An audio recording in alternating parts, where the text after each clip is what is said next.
Cordial saludo, bienvenidas y bienvenidas. Hoy en Amarte Podcast les habla Zenaida Rúa, psicóloga magíster en Educación y Desarrollo Humano. Aprovecho para extenderles la invitación a visitar nuestras redes sociales. En Instagram estamos como amarte.centrobienestar y en la web como amartebienestar.com. Allí compartiremos información de interés general y podrán conocer a todo nuestro equipo, al equipo en general. En este espacio nos convoca hoy el tema ser mujer, ¿se nace o se hace? Es un tema amplio, controversial, de múltiples miradas, transformaciones, un tema de continuos estudios que nos lleva a interrogantes de los cuales queremos exponer nuestros puntos de vista. Por eso en este espacio hoy compartiré con la compañera Luz Marjorie Burgos Álvarez, psicóloga, quien ampliará su presentación a continuación. Adelante, Marjorie, nuevamente bienvenida. Hola, Zenaida. Bueno, buenas tardes, buenas noches, buenos días para las personas que nos escuchan en otros lugares. Bueno, están cordialmente pues bienvenidos y bienvenidas a este espacio. Bueno, les comparto, mi nombre es Luz Marjorie Burgos Álvarez, soy psicóloga de profesión, terapeuta Gestalt.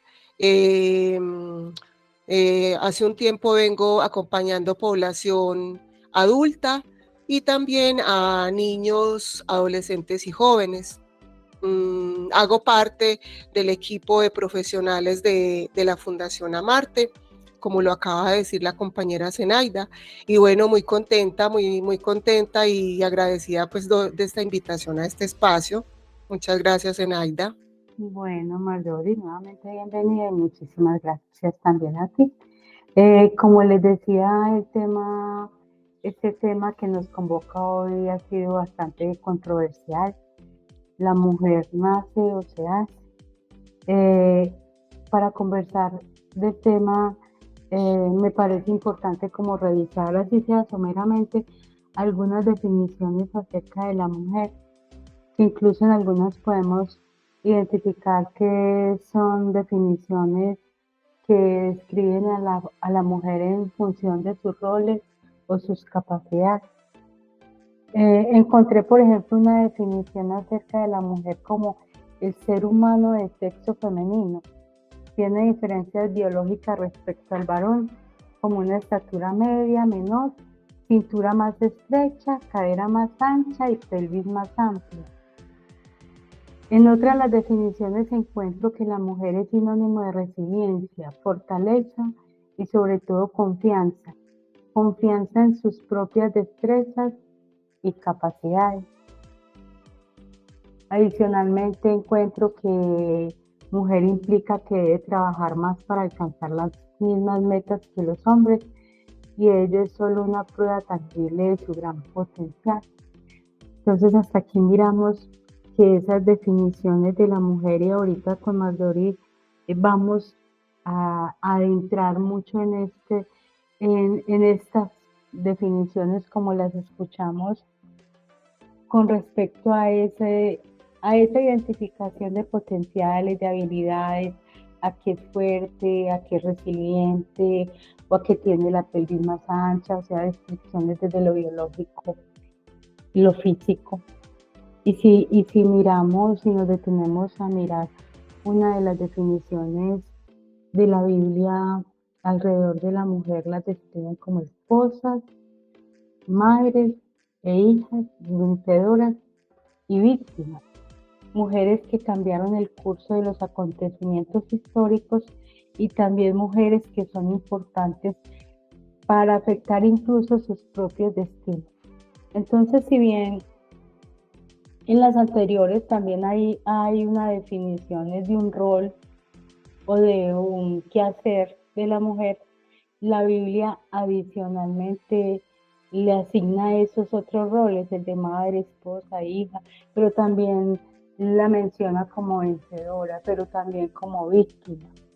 Entonces encontramos ahí unos discursos donde pensaría yo que minimiza mucho el real significado acerca de la mujer Por eso, si bien el tema es un tema complejo, que tiene varias aristas, que en el transcurso de su historia o a lo largo de su transformación ha sido un camino largo y tortuoso, también podemos identificar, como lo mencionaba inicialmente, es un tema que ha sido de permanente estudio, investigación, mm, y un reconocimiento grande. Si hablamos ahora de uno de los grandes logros, es el del reconocimiento de sus derechos, siendo una de las herramientas legales que ha posibilitado la visibilización de la mujer, la legitimidad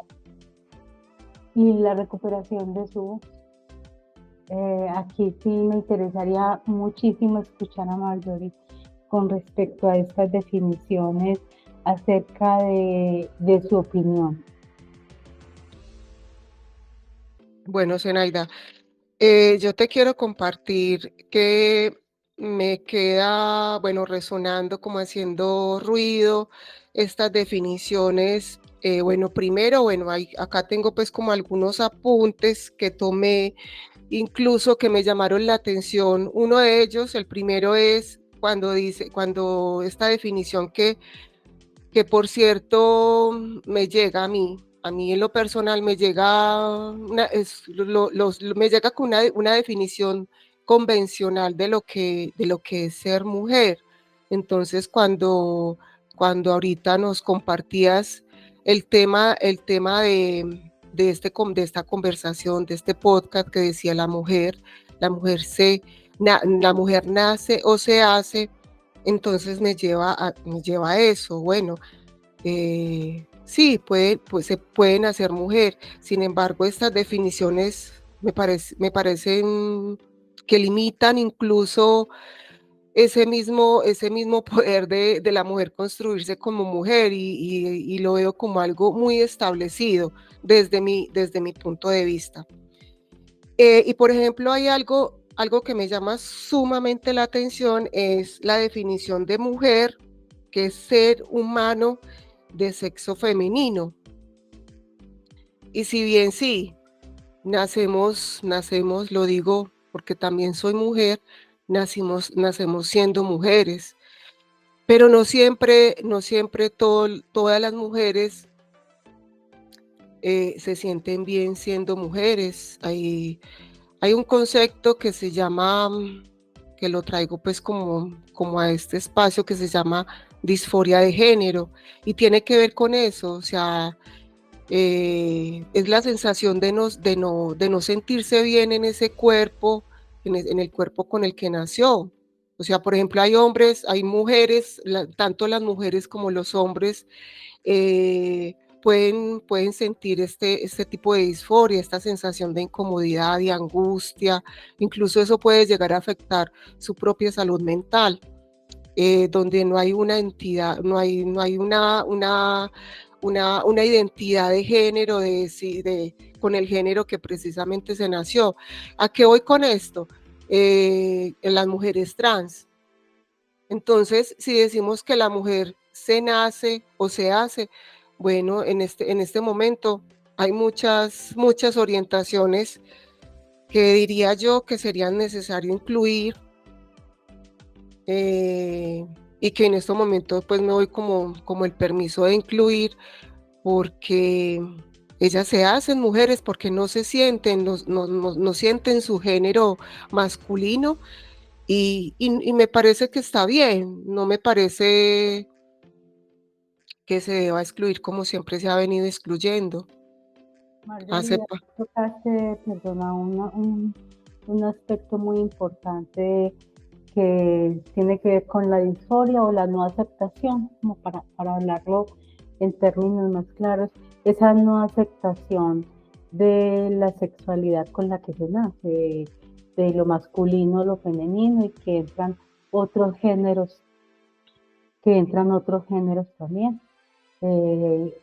Mencionaste uno de los géneros, el de los trans, pero entonces a medida que va avanzando, que que hay unos desarrollos, que se presentan unos desarrollos que son desarrollos sociopolíticos y que de la mujer ha marcado unos hitos importantes en ese desarrollo, porque si bien mirábamos esas definiciones,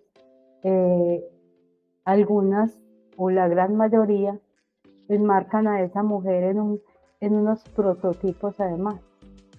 Si es mujer debe ser bonita, si es mujer debe tener hijos, si es mujer debe ser casada a tal edad, si es mujer debe estar dedicada a las labores del hogar, pero si hacemos un recuento de cómo era o cómo funcionaba la mujer para ser aceptada socialmente, incluso desde su apariencia física, su vestimenta, sus modales, unas funciones determinadas que eran el cuidado de sus hijos, o sea, el ser mamá, el cuidar el hogar, las labores del hogar y el tema afectivo, miramos ese proceso de transformación y encontramos otros tipos de mujeres y otros tipos de géneros.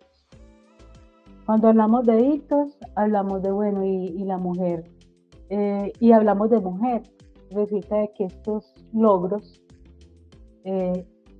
son producto de un trabajo colectivo, de un trabajo de mujeres, de un trabajo que ha implicado la vulneración de sus derechos, porque los logros, para acceder a los logros, las mujeres han tenido que sobrevivir, las que han sobrevivido a batallas largas, caminos muy largos. Hablamos, por ejemplo, del hito de la mujer, del derecho al voto, por ejemplo, del acceso de la mujer a la universidad o a la educación.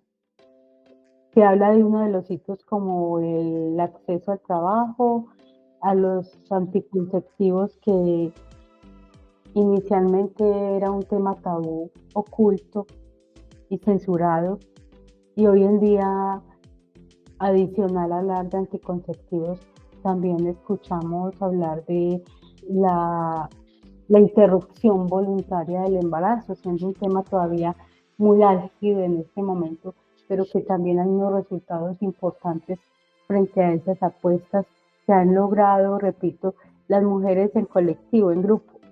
No han sido logros individuales, sino que han implicado la unión, el lenguaje común y, repito, constantes luchas y desafortunadamente violencia, muchísima violencia.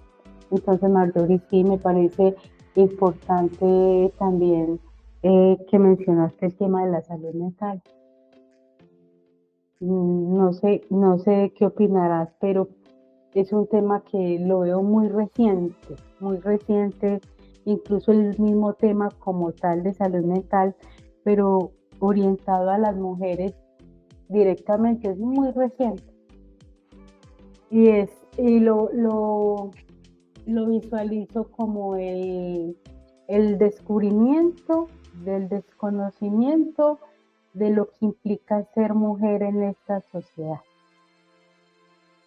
Es que sí, sí, nada menos, hasta qué punto ha impactado también precisamente en su salud mental, emocional, incluso física, o sea, en todas las dimensiones de su ser, estos roles que se han establecido y que se vienen estableciendo desde hace mucho tiempo y aún siguen vigentes. Por ejemplo, una de las cosas que también me llama mucho la atención cuando iniciaste a compartirnos en cuanto a las definiciones, los roles donde, o sea, el hecho de ser mujer lo que significa que es desempeñar un rol de hija, un rol de hermana, un rol de sobrina, bueno, pero lo que veo es que está que no solamente marca una limitación desde ellos, desde estos mismos, desde estos que están ahí en esta definición, sino también una limitación incluso desde la relación con ella misma, la relación con su rol de mujer, que no solamente es hermana, que no solamente cumple esos roles sociales, que también hay otros roles que la transversalizan como mujer. Por ejemplo, la mujer líder, ahorita, por ejemplo, las lideresas sociales, la mujer artista, la mujer creadora, la mujer científica, la mujer, o sea, en múltiples facetas que me llama la atención, en este caso, pues como puntualizando con las definiciones. Otra cosa que considero que también ha impactado mucho en estos convencionalismos en relación a la mujer, es precisamente cuando hablas de la Biblia. Yo lo abarcaría más como al tema de la religión, o sea, el tema de religión ha sido muy potente en simplemente, históricamente se conserva aún esos roles y esos estereotipos que debe desempeñar la mujer en la sociedad, como madre, en la institución de la maternidad, en la institución del matrimonio, en lo cultural, incluso, o sea, en todas las dimensiones, ¿cierto? Y, o sea, por ejemplo, lo hormonal, a mí me parece que lo hormonal, siendo un aspecto donde es de validar, de mirar desde lo humano, la mujer desde lo humano. Sin embargo, este tema, por ejemplo, del hormonal y de lo que implica, históricamente ha sido un supuesto de condición de inferioridad y de desventaja. Eh, Y la verdad Sí, que, o sea, Marjorie, yo veo que el tema, como te dije, el tema humano y el tema natura se ha desvalorizado totalmente, considero yo. sí, en el tema de cuando hace referencia al hormonal y a ese desconocimiento, porque yo lo aprecio como un desconocimiento de, de lo masculino y de lo femenino. eh, en el marco de la asignación de funciones, que eran muy claras, muy específicas. La fuerza física masculina, la fuerza débil femenina, lo emocional muy femenino. El carácter, o entre comillas insensible, era masculino o ha sido masculino.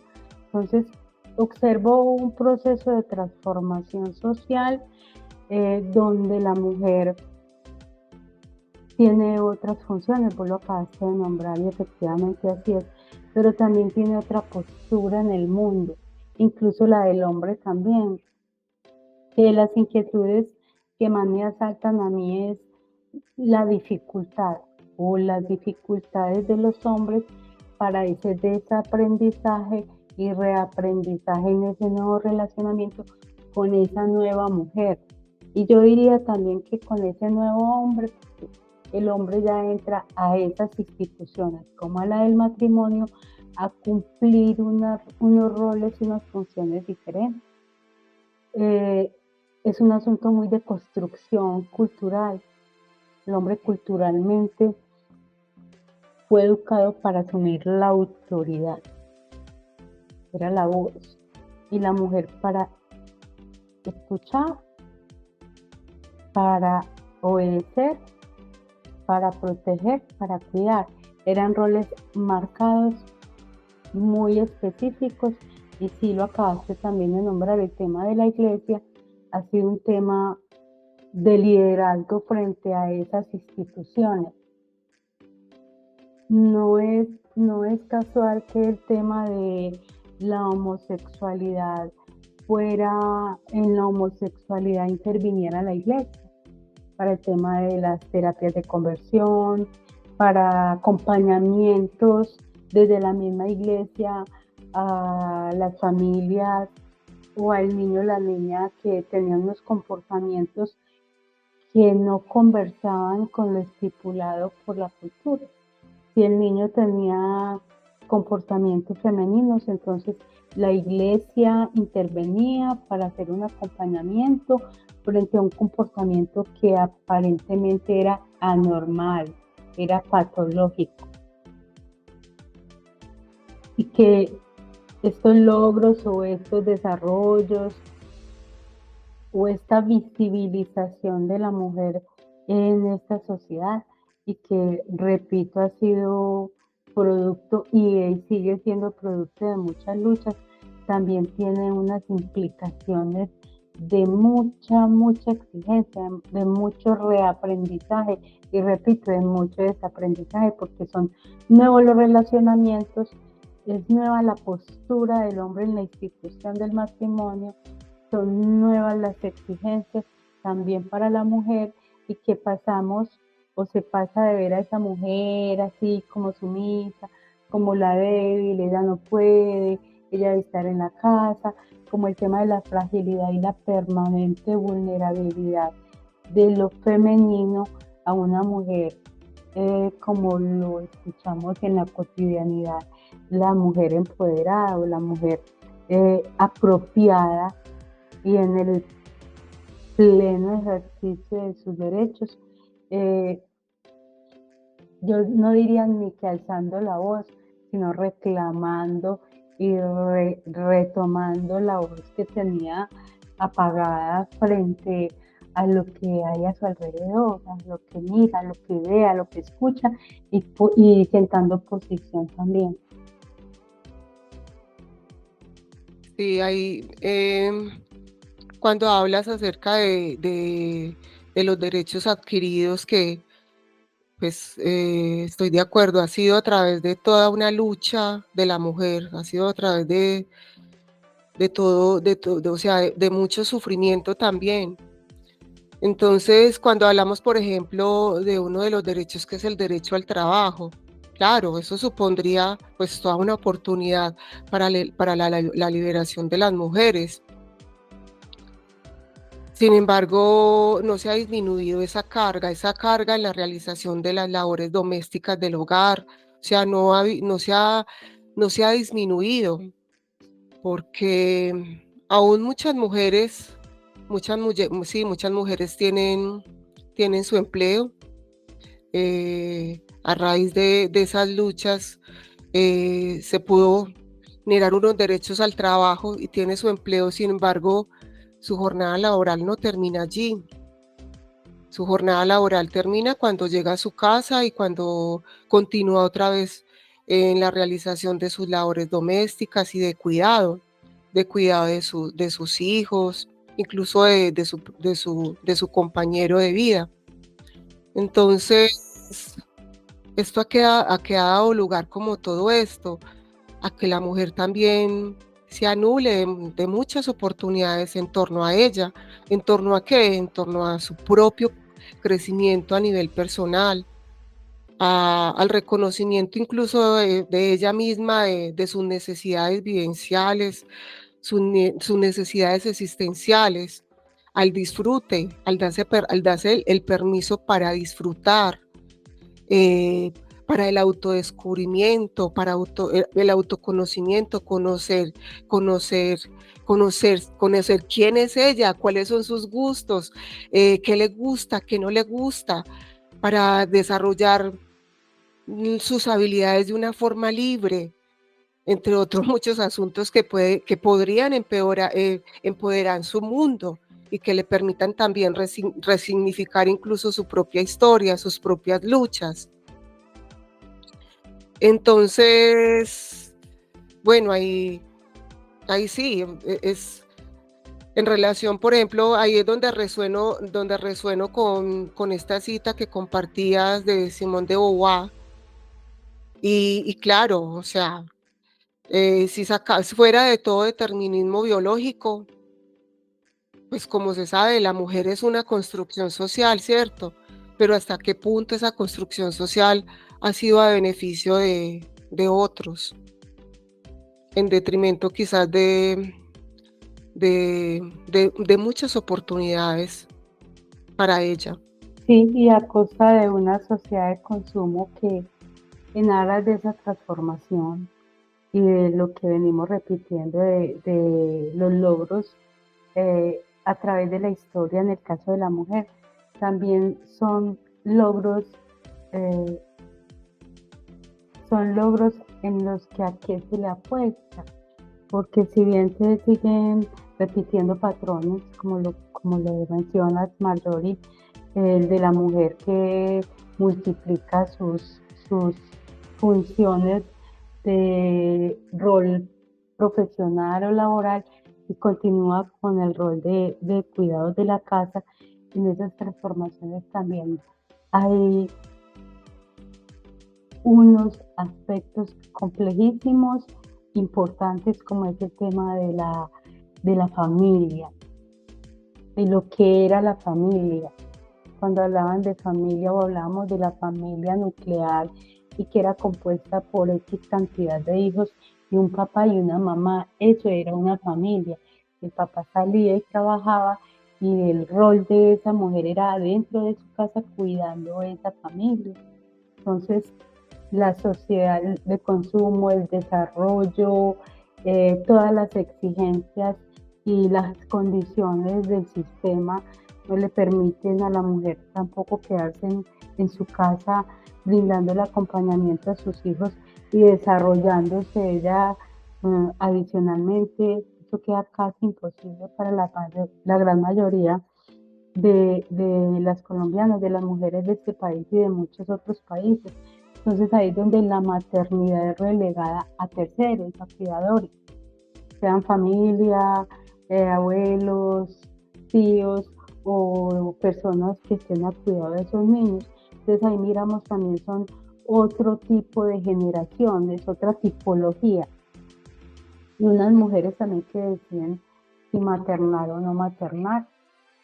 Unas mujeres, las de hoy, deciden si formar una familia o que su familia esté compuesta por una mascota o pertenecer a una familia unipersonal. Entonces, en esa complejidad de tema, la complejidad va más allá de, de, de esos logros de la mujer y de la inclusión de otros géneros y de esos nuevos relacionamientos. Estamos ante nuevas generaciones. Eso lo vemos palpable, eso lo vemos en las personas o sí, los hijos o hermanos o pertenecientes a familias tradicionales y los niños y las niñas del siglo XXI, de la generación millennial o centennial, que contaron con unos hogares donde hubo una mamá ausente, por un papá ausente de por sí, y si hablamos de la situación mundial y de la situación actual de Colombia, por lo regular son hogares compuestos por madres cabeza de hogar. Ya la diferencia y esos desarrollos no son de la mujer débil, sumisa, silenciosa, sino de esa mujer eh, empoderada o esa mujer sí, con esas responsabilidades, con múltiples responsabilidades, con unos discursos, que ahí hablamos de la voz, y que la mujer identifica y que la mujer dice estoy deprimida y que también hablamos de salud mental y podemos hablar también de salud mental de la mujer como en ese desconocimiento. En aras de esa transformación, mi percepción es, o lo que observo es una mujer recargada de responsabilidades, una mujer con muchos deseos de tragarse el mundo, vulgarmente hablando, una mujer con una visión muy amplia, muy global, no la mujer de las cuatro paredes en el cuidado de sus hijos, sino una mujer que mira al mundo y que se contacta con el mundo. Entonces hay unos derechos, un ejercicio de ellos, unas luchas por otros, unas relaciones asimétricas desde lo profesional, lo mencionaste, las mujeres, incluso desde lo laboral. es menos el pago o el salario de una mujer al de un hombre. Se siguen repitiendo, repitiendo prácticas, pero yo insisto, es un tema de desaprendizaje, reaprendizaje, desaprendizaje de ese hombre que no sabía, que era distinto, de ese hombre que está aprendiendo, de ese hombre que no acepta y también de esa mujer. Ahí no hay diferencia de género. O de esa mujer que dice, no, es que así no se puede, es que los niños deben de estar con la mamá y los hombres son de la calle y las mujeres de la casa. El discurso todavía persiste, pero con muchísimos cambios. Entonces, es lo difícil, es lo complejo, pero tantas inquietudes y preguntas que surgen alrededor de un tema tan actual, tan interesante y de muchísimas aristas. Una de ellas la hemos mencionado, el tema de la salud mental de esa mujer. Esa salud mental en otra época no se conocía, no se identificaba, no se reconocía, no se nombraba, se mimetizaba en etiquetas, por ejemplo. Ella es una histérica, o ella está en sus días, o ella no puede porque esto, porque es una mujer, no acabo de parir, entonces había un tratamiento muy distinto. Es como toda esa transformación, esos nuevos discursos, esas nuevas formas, y que ahora estamos hablando, bueno, y la salud mental, y aquí hablamos de todos los géneros, y que ya los hombres acuden a consulta, y que ya las mujeres y los hombres identifican, me siento deprimido, o me siento frustrado, o ansioso, la incertidumbre. Son lenguajes relativamente nuevos en el imaginario colectivo y en nuestra cotidianidad, pero muy lentos. Transformaciones vertiginosas, ejercicio de los derechos, luchas permanentes, pero por el otro lado yo observo mucha lentitud, demasiado, no sé qué opinas Mayor, y muy lento el tema de ese relacionamiento de, de, de los géneros, el relacionamiento del hombre con la mujer en función de cualquier cosa menos que sea de encuentros eróticos sexuales o de relaciones de pareja afectivas. Esa equidad de género, la veo ensombrecida. Incluso en el momento actual me inquieta poderosamente el relacionamiento de las parejas en conformación de pareja afectiva, cómo se están vivenciando de coyunturas debido a esos encuentros que a veces terminan con la eliminación principalmente de la mujer. No sé tu opinión, Marjorie. Claro, Zenaida, pues podemos ver que las experiencias y las realidades de las mujeres, y bueno, y no solamente de las mujeres, las experiencias y las realidades tanto de las mujeres como de los hombres, han sido moldeadas y eso, o sea, todos los roles hombre y mujer han sido moldeados y por ende esas relaciones entre ellos. Entonces, por eso muchas veces se llega a una dualidad, incluso a polarizarnos, a extrapolarnos en uno de los dos roles. Entonces, esto también a qué se debe también a estas concepciones que tienen que ver con lo que incluso ahorita planteabas, con todo lo que tiene que ver con lo sociocultural, lo contextual, lo político, lo económico, lo educativo, pues y no decir lo religioso, que también ahorita no lo compartiste, entre pues muchos factores. Entonces, claro, eso va a afectar y va a tener una implicación en la relación entre estos dos géneros, hombre y mujer, incluso va a generar discordias incluso confusión y llegar a ese tomar conciencia, a ese ponerse en el lugar del otro, a ese entender el otro desde mí. O sea, se vuelve todo un desafío.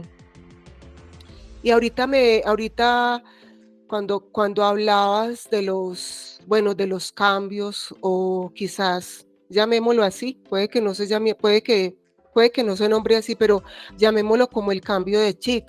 Pero ese cambio de chip, ¿qué ha implicado ese cambio de chip? Incluso podemos ver también que incluso la mujer se apodera incluso de su propia casa, se apodera de su casa, muchas veces quiere tener el control de todo. Nos polarizamos tanto, tanto, tanto en un rol que incluso nos volvemos dominadoras, duras, desafiantes, desde el deber ser, desde el deber ser, porque es que han sido tantas las luchas que desde ese deber ser nos extrapolamos. Entonces, ¿para ganar qué? Para ganarnos nuestros espacios, porque es que los espacios han sido espacios ganados con mucho sudor, con muchísimo sudor, para poder empoderarnos de nuestra propia verdad. Entonces, en lo doméstico se expresa, es desde lo histórico se viene expresando este rol desde lo doméstico. Sin embargo, ahorita, como te digo, ese cambio de chip ha generado un impacto, llamémoslo, ¿cómo lo podríamos llamar? Yo pensaría que más allá de impacto, más allá de esos logros que los nombras como producto de sudor, yo le agregaría que mucha sangre ha cobrado y sigue cobrando muchas víctimas. Pienso incluso que ese relacionamiento, y que estamos hablando de la mujer, nace o se hace, pero entonces una mujer que salió casi que de la sombra, y la Biblia lo nombraba como salió de una costilla. Pues si miramos y revisamos un poquitico la historia, lo que se ha logrado es muy grande, es mucho el logro, porque el salir de una costilla, decir ahora que es una mujer empoderada y que es una mujer en el pleno ejercicio de los derechos, ocupando los espacios públicos y privados casi a la par de los hombres. Pero aquí, en este momento, en pleno siglo XXI, no solo hablamos de hombres y mujeres, sino de otros géneros. Vos mencionaste el cambio de chip. Yo pensaría que también hay mucho mensaje, hay mucho lenguaje circundante, y lo percibo con mucha confusión. Exacto, sí. Mucha confusión, y de qué manera nosotros los adultos, los profesionales de los diferentes ramos, nos apropiamos de un discurso que permite el respeto por lo diferente, porque ese respeto por lo diferente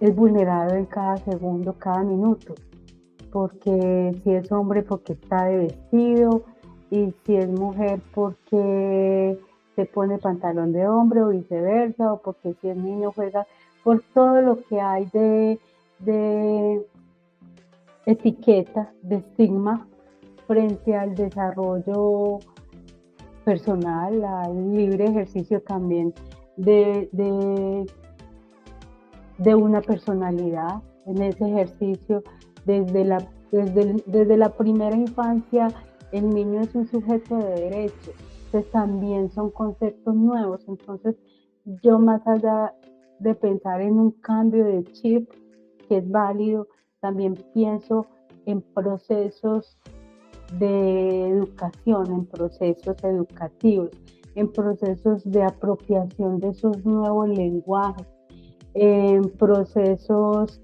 de lenguajes incluyentes y de espacios incluyentes, y que desafortunadamente persisten por las tradiciones, por los arraigos tradicionales, por los mismos mandatos en las diferentes religiones o de la iglesia, con sus lineamientos frente a lo que está bueno, lo que está malo, porque hasta hace muy poco o blanco o negro, los otros colores no entraban.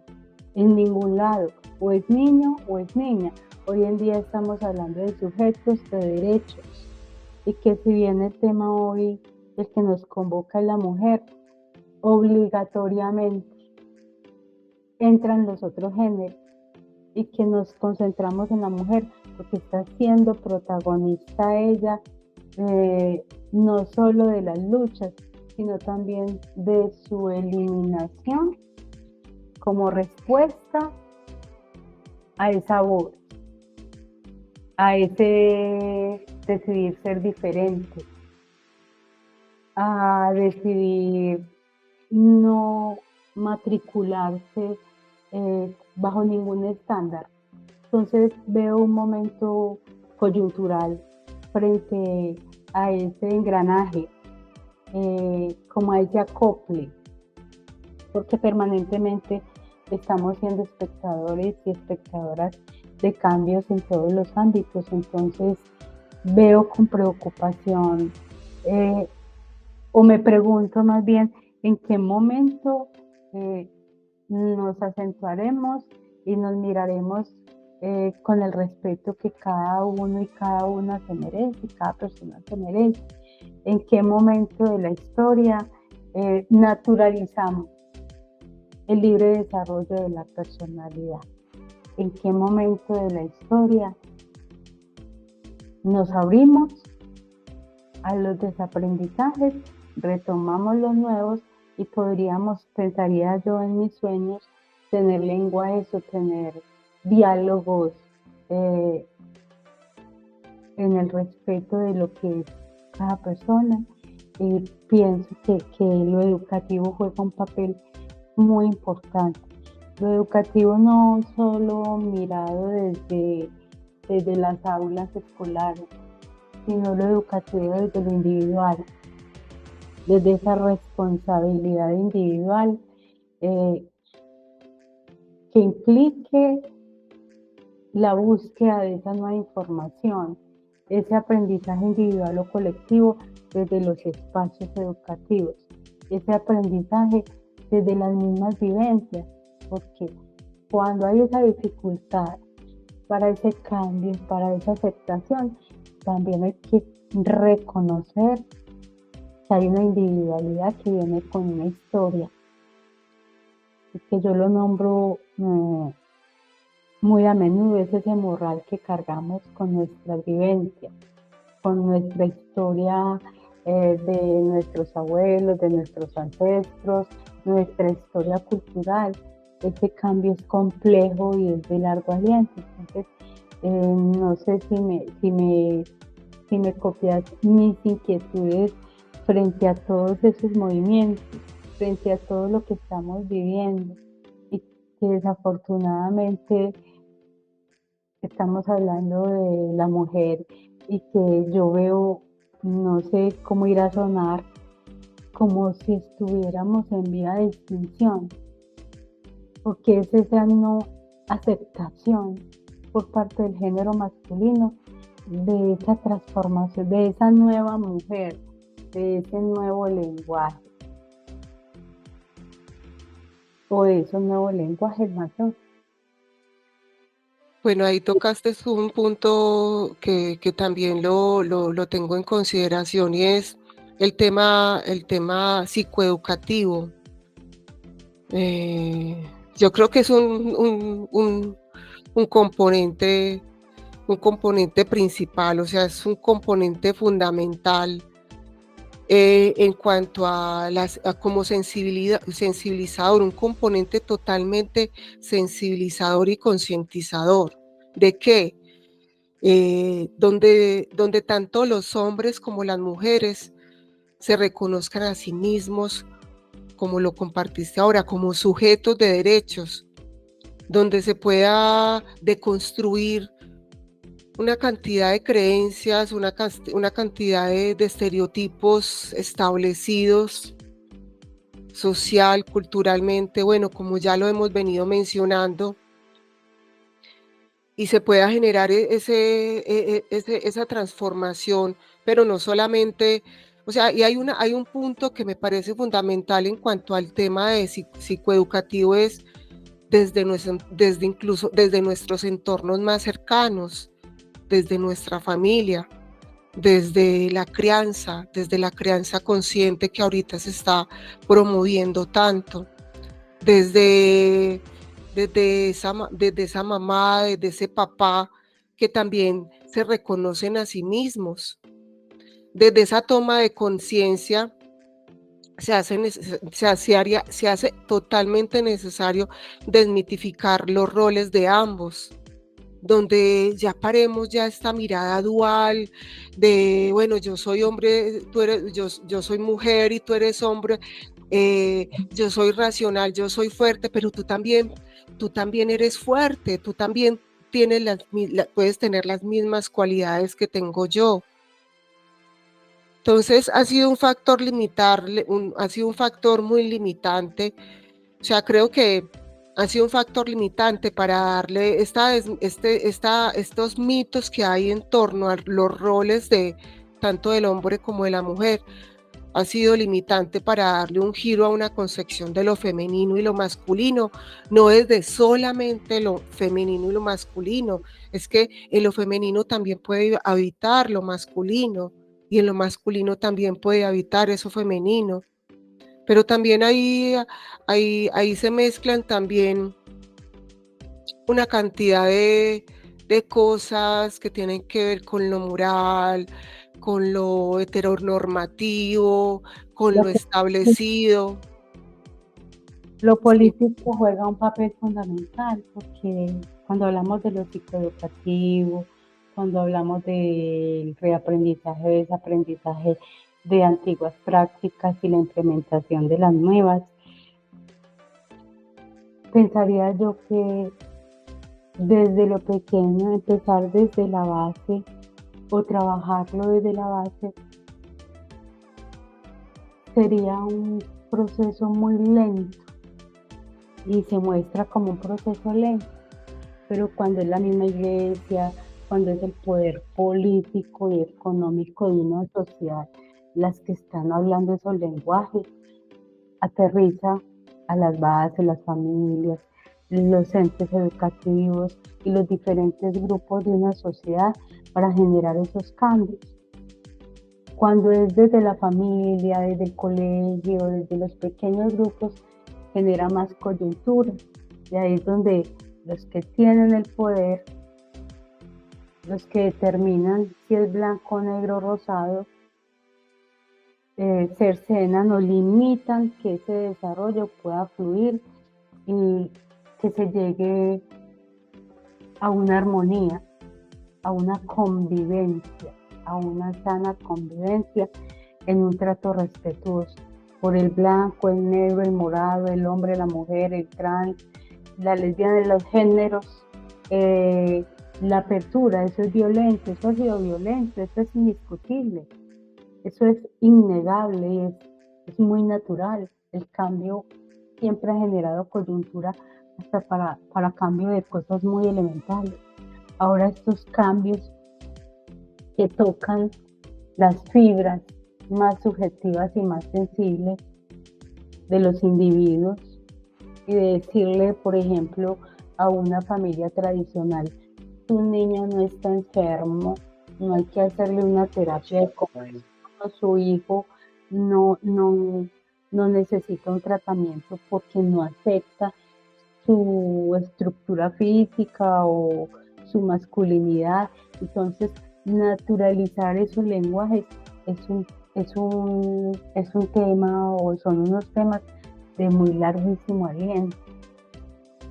Pero por eso mis inquietudes, porque a veces veo como una convulsión, veo como convulsión en lo relacional, a veces veo convulsión en la aceptación, discursos transversalizados por lo religioso que incluso eliminan desde el lenguaje la posibilidad de lo diferente.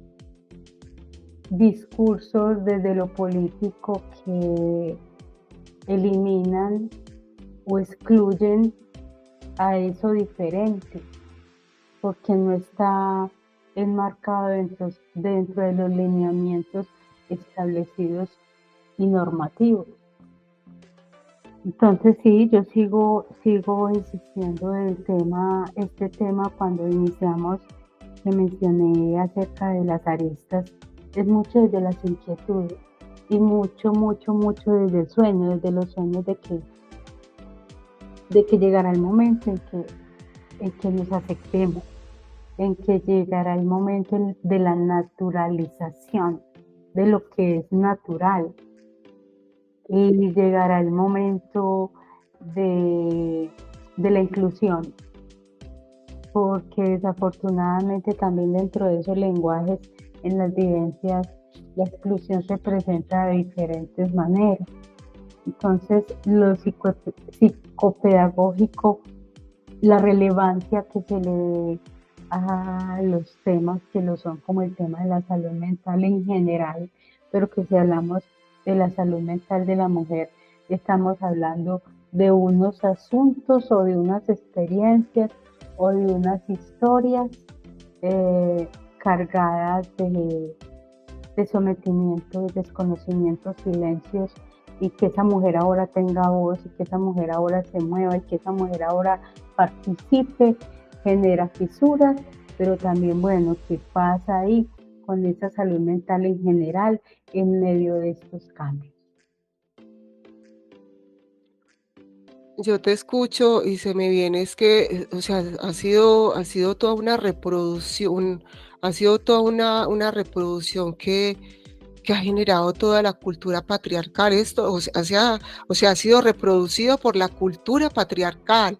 Es más, o sea, el patriarcado, o sea, ha separado, ha generado esa separación. El hombre es de crear, el hombre es de la fuerza, el hombre es de la afuera, el hombre es de la razón, el hombre es para la vida, la mujer es para la emoción, la mujer es para la casa, ¿cierto? Entonces, claro, o sea, suponemos que en cuanto a la psicoeducación,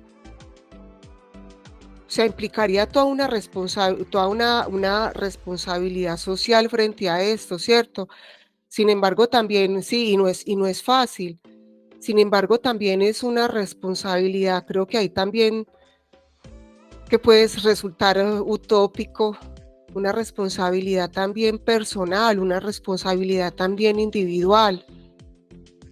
Y pues yo considero que si como cultura dejamos, o sea, continuamos mostrando y dándole relevancia a estas condiciones de lo que es la mujer y de lo que es el hombre, de lo que puede hacer un hombre, de lo que puede hacer una mujer, vamos a seguir invisibilizando y naturalizando el hecho de que las mujeres tengan unos espacios que no, o que los hombres, más bien, que los hombres tengan unos espacios a los que las mujeres no pueden acceder bajo unas creencias totalmente convencionales y que nos ubican a nosotros, pues ubican a las mujeres totalmente responsables, casi inclusivas del sostén de la vida y de la intimidad, limitando incluso de sus propias necesidades y su propio quehacer como mujer. Sí, por eso yo insisto en que genera muchas inquietudes.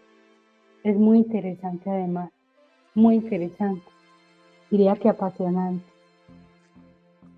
pero que desafortunadamente los cambios se dan así también. Los cambios desde hace un momento generan coyuntura, y estos grandes cambios han sido atravesados por la violencia, como en el mundo para otros o estos cambios.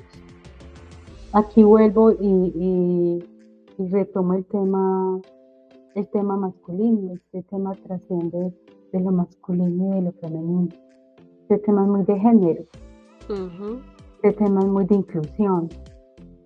Que se repitan patrones, se seguirán repitiendo, pero yo sueño y creo y confío en que es una transformación que va para adelante, y que la inquietud, vuelvo y repito, es el ajuste, porque hay unos discursos incluso demoledores producto de la experiencia de la mujer, de esa mamá sometida, de esa mamá silenciada, y el discurso que le entrega a su niña principalmente es un discurso sancionatorio, de una preparación desde muy temprana edad para que no se deje, para que no permita, estudie para que no dependa de nadie.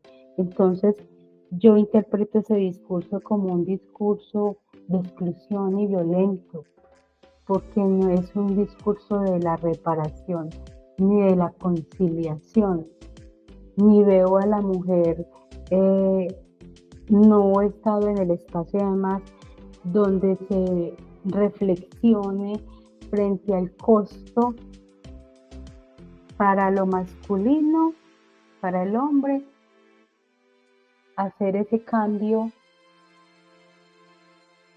y acercarse comprensivamente a estos nuevos discursos. Porque repito, no es solo la eliminación de la mujer por ser mujer, no. Porque es travesti, porque es un gay, porque se maquilla, porque se pinta las uñas, hace poco o hasta hace poco porque tenían un tatuaje. Es ese quitarnos ese velo, es ese de poner las armas, es ese atender, es ese abrir los ojos, los oídos y la voz frente a esos cambios a nivel global. No son los cambios adentro de las cuatro paredes de la casa, ni que aquí se vive así porque los patrones que heredamos fueron estos y no hay otro cambio distinto porque así era, o el adulto que dice así aprendí y eso no lo va a cambiar, o eso lo heredé de mi familia. O sea que cuando se dice eso lo heredé, casi que estamos diciendo, esa es mi impronta, eso no tiene cambio. Entonces, es eso en lo que insisto, es tan complejo, tan demasiado complejo, tan difícil, pero que lo vemos ganador por lo que nombramos desde el inicio en cuanto a transformaciones, y repitiendo que también mediado por mucha violencia, pero ¿cuáles discursos son los que estamos implementando? ¿Con qué discurso estamos socializando? ¿Con cuáles discursos estamos incluyendo? ¿Y de qué manera, lo decías también, desde lo individual, desde nuestra responsabilidad, asumimos ese rol dinamizador, por darle un nombre? El rol dinamizador y el de la expresión natural frente a esta transformación vertiginosa que la estamos viendo muy, muy, muy marcada en estos últimos años. Y que para la población adulta mayor que viene con una historia y unas costumbres y unos patrones, es casi imposible decir si es que los discursos son diferentes, hay otros géneros, las relaciones son diferentes, pero de qué manera, si bien es difícil ese desaprendizaje, de qué manera se mitigaría la violencia para que eso que llamamos, o esas personas, o esos géneros diferentes, o esas costumbres diferentes, o esos estereotipos diferentes, no generen reacciones o acciones violentas en aras de la eliminación de lo que sí, valga la redundancia, de lo que es distinto, Bueno, ahora se me viene, o sea, todo esto, o sea, sí ha sido desde el discurso, desde unas creencias introyectadas,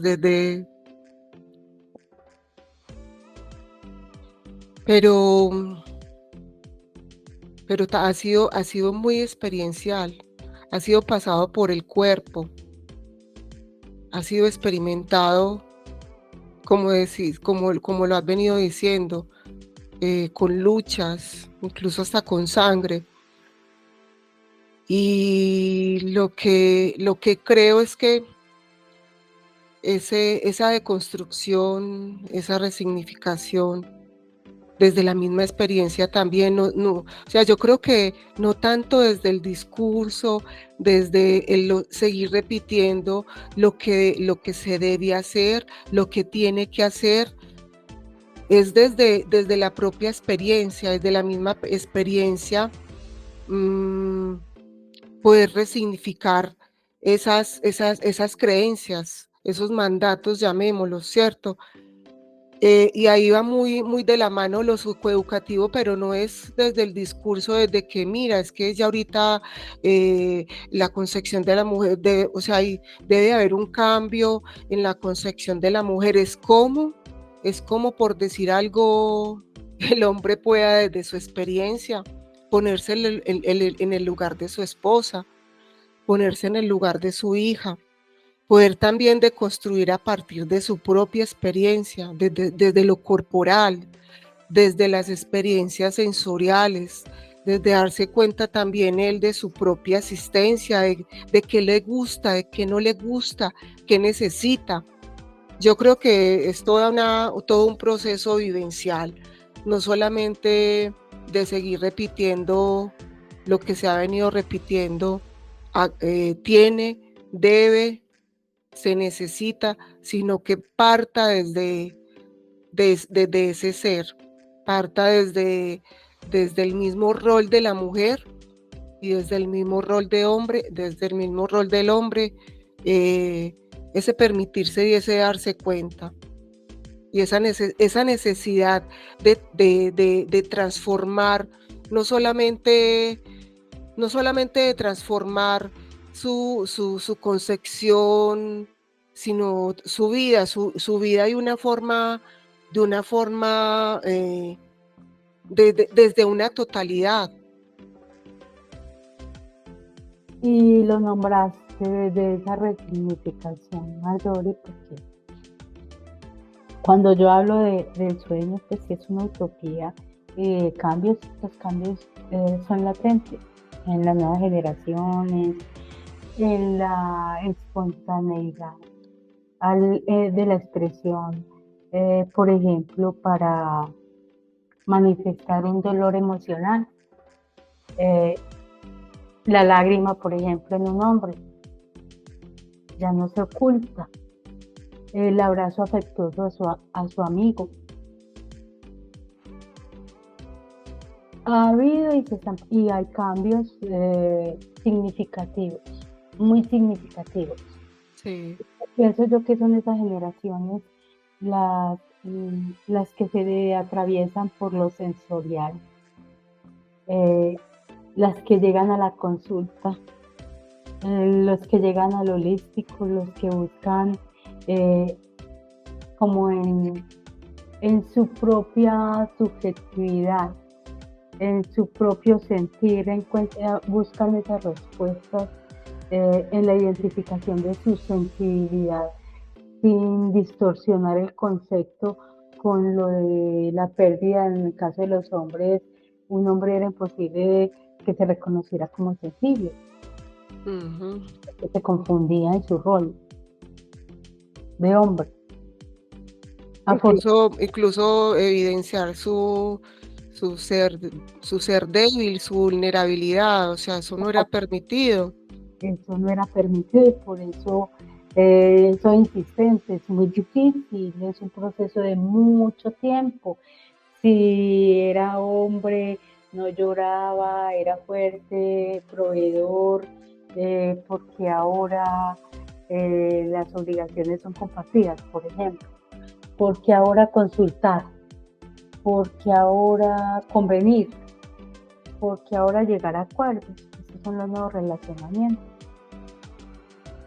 Eso es responsabilidad de los padres, de esas nuevas generaciones educadoras y de las viejas generaciones, antiguas generaciones educadoras que se, que sí que se preocupan y se ocupan por hacerse cargo de manera responsable de la transformación, de acompañar esa transformación. Y que yo lo veo de manera muy positiva, con todo lo que mencioné y con todas las implicaciones que hay, lo veo de manera positiva, porque observo que permite también que haya un relacionamiento desde la compasión y la solidaridad, desde el ponerse en los zapatos del otro o de la otra, desde la naturalización de los fenómenos individuales, por ejemplo, de que lo hormonal no minimiza las capacidades de la mujer para absolutamente nada, y que el hombre también vive procesos hormonales, pero que han sido tramitados de manera diferente. El trámite de la mujer frente a su emocionalidad ha estado muy marcado por el llanto, por la oralidad, por el comentarle a su amiga, a su compañera, a su vecina, que eso incluso en estudios acerca del suicidio, los datos estadísticos siempre han mostrado mayor número de hombres en conductas y ideación y actos suicidas. Y cuando sale la pregunta, y bueno, ¿y qué pasa con la mujer? Y una de las conclusiones es que la mujer es de lo social. Por eso la mujer se ganó la etiqueta de la chismosa, de la comunicadora, un factor protector. Ella cuenta, ella habla con la vecina, ella le cuenta a la compañera del trabajo que la maltrataron o que está sufriendo. El hombre se refugia en el alcohol, en las sustancias psicoactivas. Y hay por ahí una frase que uno nombra a esa práctica: está ahogando las penas en el alcohol.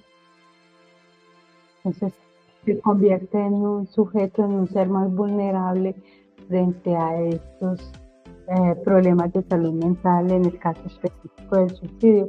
Entonces es importante también identificar y reconocer esas diferencias. Es muy importante conocer e identificar el tema de esa composición fisiológica, biológica y hormonal individual.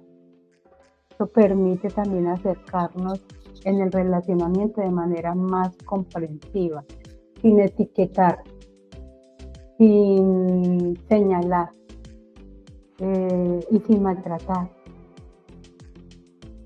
Pensaría que hay mucho por hacer, pensaría que hay mucho por investigar. Sueño con que vamos a llegar a unos puntos de equilibrio y de armonía relacional sin desconocer el tema de la condición humana. No lo desconozco desde la racionalidad, pero sí sueño con que llegará un momento en que los sujetos, independientes del género, se puedan mirar a los ojos y puedan compartir los mismos espacios sin sentirse señalados ni excluidos. Sí, yo también creo eso, y lo veo como un proceso y que sí, estamos ahí en ese camino en ese camino estamos, y como todo proceso implica estar, lo voy a decir así, un pie en lo nuevo, sin embargo con un pie también en lo viejo. O sea, para que haya una ruptura de lo viejo implica buen tiempo, implica muchas cosas, implica Y cuando dices, bueno, cuando comentaste investigación y yo digo, bueno, es que se ha investigado mucho. Yo creo que es más pasar a la acción, es pasar a ir a conectarnos con las realidades, con las realidades humanas, ya salirnos un poquito del escritorio y bueno, vamos a ir a, a, a zambullirnos en lo real del humano y con todo lo que venimos hablando, lo educativo, todo lo que tiene que ver con lo socioemocional, lo socioafectivo, lo experiencial, lo sensitivo, pero ahí, en el campo, o sea, es a través de zambullirnos en el campo. Yo creo que es un poquito ya salirnos como de las cuatro paredes y bueno, ya hagamos realidad lo que realmente tanto bagaje y tanta teoría y tanto que se ha hecho, pero desde el otro lado, bueno, ya lo considero yo.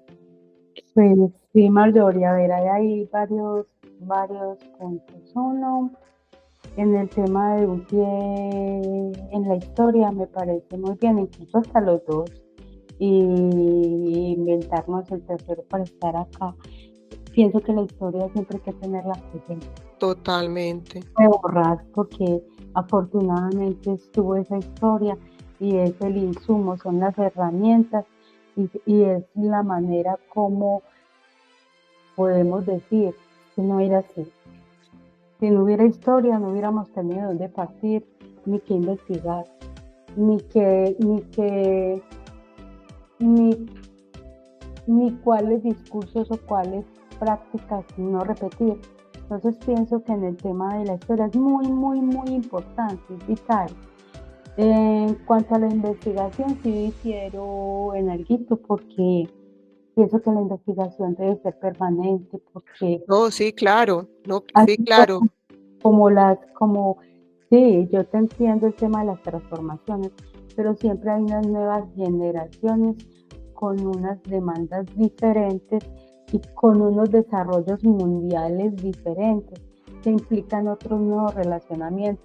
Entiendo perfectamente cuando expresas pasar de la investigación a la acción. Pienso que eso debe ser simultáneo, permanente, desde todas las áreas de conocimiento, desde todas. Incluso hablamos de lo psicopedagógico, pero también hablamos de lo pedagógico, que se enseña distinto, pero también hablamos de la medicina, pero también hablaríamos de la psicología, pero también hablamos de la tecnología. Entonces siempre la investigación siempre va a estar nutriendo y eso nos va a permitir y nos permite estar con ese pie donde dijiste adelante, sin soltarnos de atrás. Sí, va a permitir a la vez toda Ah, una evolución. A medida que evolucionemos también evolucionarán nuevas claro, formas. sí, Ujú.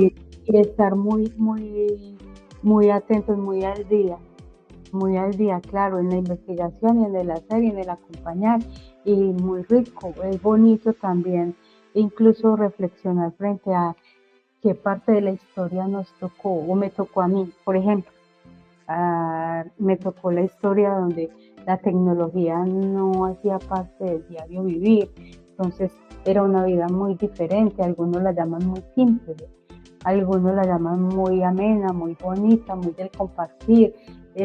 Algunos dicen fue mejor, todo tiempo pasado fue mejor, pero entonces también podríamos mirar el otro lado. Entonces es bonito, es enriquecedor y es eso, bueno, no es satanizar lo nuevo para absolutamente nada, pero sí es mirarlo con un espíritu y ojo crítico frente a de qué manera esos cambios están llegando y de qué manera se están recibiendo para, para estar a la par, para dejarnos permear también por todos esos cambios.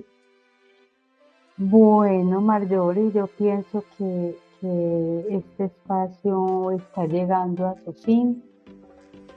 Hago claridad, este espacio, este pequeño espacio porque de este tema podríamos seguir conversando en tiempo indefinido y siempre habría y habrá y seguirá habiendo tema para, para el abordaje cuando hacemos referencia a la mujer, a los géneros, a la humanidad. Y yo te Claro que sí. agradezco muchísimo, Mayor, y me encantó escuchar tus posturas frente, frente a la mujer. Me pareció interesantísimo escucharte cómo presentas como una de las o estrategias o herramientas el tema psicopedagógico como un factor protector, llamémoslo de esa manera, un factor protector para equilibrar de pronto o para aportar al reaprendizaje. Muchísimas gracias, Mayor. Y yo pensaría y quisiera que este no fuera el primer encuentro y que tuviéramos la oportunidad de coincidir en otros temas y en otros espacios. Te reitero los agradecimientos. No, yo te agradezco a ti, Zenaida, por invitarme a compartir este espacio contigo. También me quedo muy contenta con este compartir, con escucharte, con conocer también tus lugares, tus puntos de vista. Y no, muchas gracias y desde luego, claro, hay que seguir, hay que seguir. Qué rico, Marjorie, muchísimas gracias. Antes de cerrar, repetirles nuestros canales de comunicación, agradeciendo nuevamente a Marjorie por haber estado acá en esta conversación. En nuestros canales en las redes sociales, en Instagram estamos como amarte.centrobienestar y en la web como amartebienestar.com. Como les decíamos o les mencionaba inicialmente allí, conocerán al resto del equipo, qué hacemos, qué podemos hacer y cordialmente invitados. Muchísimas gracias y nuevamente gracias, Marjorie, que estén muy bien. Muchas gracias igualmente para vos, Zenaida.